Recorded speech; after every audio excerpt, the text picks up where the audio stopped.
Hey guys, Scott with Abbott & Company. I want to just give you a brief rundown of the porch and where we are with it and go over some of the high points of what we've done the last week and a half since you guys have seen it last.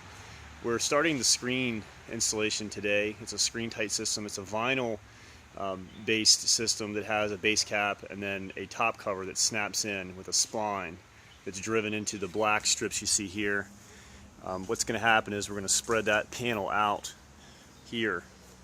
And then what will happen is we'll put the screen on top of this. This is the bottom piece of that two-part system. It'll be driven in here with a spline. It'll then pinch the screen, and then from there we can take it and tighten it to the top, do the same thing. This gets a vinyl cap that's white. It'll blend in really, really well. Snaps in. Very simple system. Really easy to maintain. If you ever rip it, tear it, you take that cap off, replace it. You don't have to take anything out or unscrew anything or have to rip out any of the trim to get to the old bats. Beautiful thing too is you don't have to repaint. You can just snap it out and fix it. Here's the entryway. I think this is one of my favorite parts of the porch is the way this came out. Again, this pathway already existed. The owners take a lot of pride in their backyard. You can see the gardens. You can see how much pride they take back here. This is a great space for them. They wanted us to protect it as much as we could, as best we could.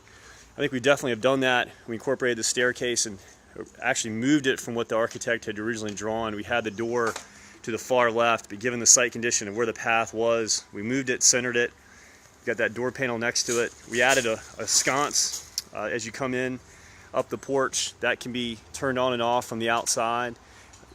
That doorway entry has a three-way on it for the fan, the sconce, and then the existing that was on the rear of the house originally. House is circa 1930s, stucco. Again, some of the high points is that the porch itself is freestanding. If you look inside, those posts that we've now wrapped, those are true posts. That post wrap hides an LVL that takes all of the load. Again, we've insulated the roof system with R19 to help protect and again protect some of the roof from radiant heat down below. It definitely makes the porch cooler as it would have been, or than it would have been. The top of the roof again has the taper insulation board too that adds. It tapers basically from an R8 to like an R2 because of the way in which it's pitched. But the net result is it's a cooler porch. The fan definitely is going to help them in usability out here.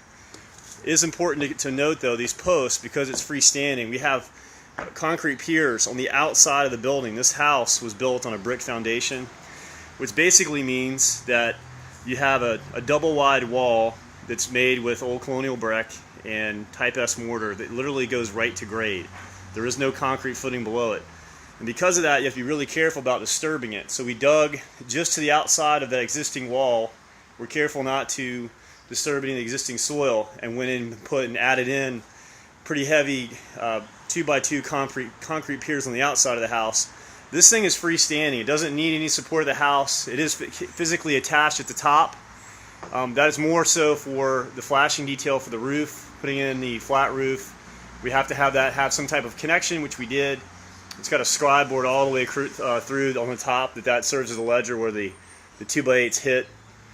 And it's a great detail. You can notice that the porch itself was dropped. We could have come straight out from the threshold. We didn't. The owners wanted to try the best they could anyway to have it as open and airy out here as possible. And one of the things that we came up with them was to go ahead and drop it to make the ceiling even taller. Before it was going to be just over 8 feet. Now we've gotten that closer to 9 feet. It's I don't know how well the camera's capturing it, but it is a really open and airy porch area. The floor itself, again, Ipe. We're in the process of cleaning it up. Painters were here all weekend getting it prepped and ready so that we can actually install the screen tight system. We're gonna, on top of this, before we leave, one of the last things we'll do is there is a Brazilian exotic wood top coat that they've recently come out with that we're going to go ahead and put on the floor. It's going to